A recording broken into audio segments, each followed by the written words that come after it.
boleh bawa je lah Syafiq. Bismillahirrahmanirrahim. Jangan stres. Kalau tidak kerana kelim, tidak kain jahit bertepi. Kalau tidak kerana ilim, tidak hadir saya di sini. Masya Allah.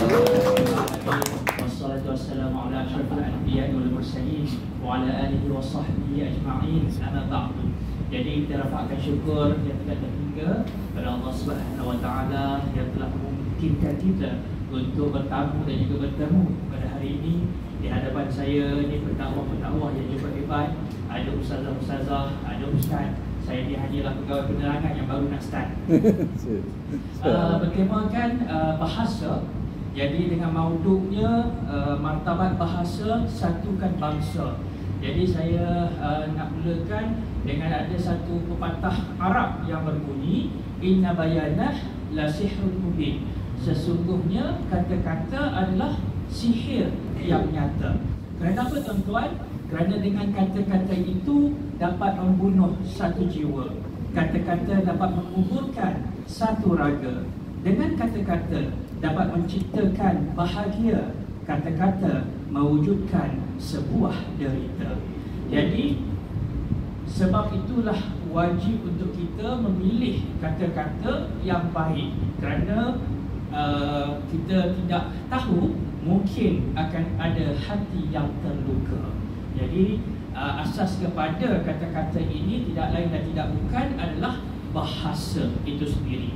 Jadi sebab itu bahasa dan kata-kata tidak dapat dipisahkan. Mengikut perkara 152 Perlembagaan Persekutuan telah menetapkan bahawa bahasa Melayu sebagai bahasa kebangsaan. Maka menjadi kewajipan kepada kita anak watan ini untuk mampu berbicara berbahasa Melayu dengan baik. Namun sekarang ini ataupun dewasa kini kita seringkali melihat ada dalam kalangan kita warga negara yang gagal untuk berbahasa Melayu dengan sempurna. Tidak boleh bercakap bahasa Melayu itu satu perkara. Tidak mahu bercakap bahasa Melayu itu juga satu dosa. Jadi bagaimana?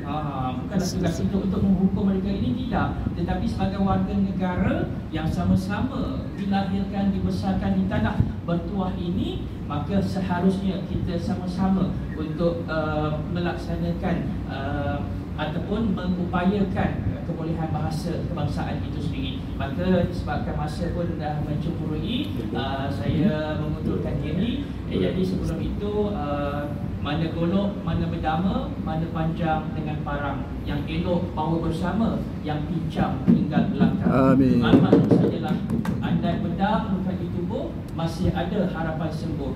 Namun tak kala lidah lukai hati, tiada obat hendak dicari. Allah. Assalamualaikum warahmatullahi wabarakatuh.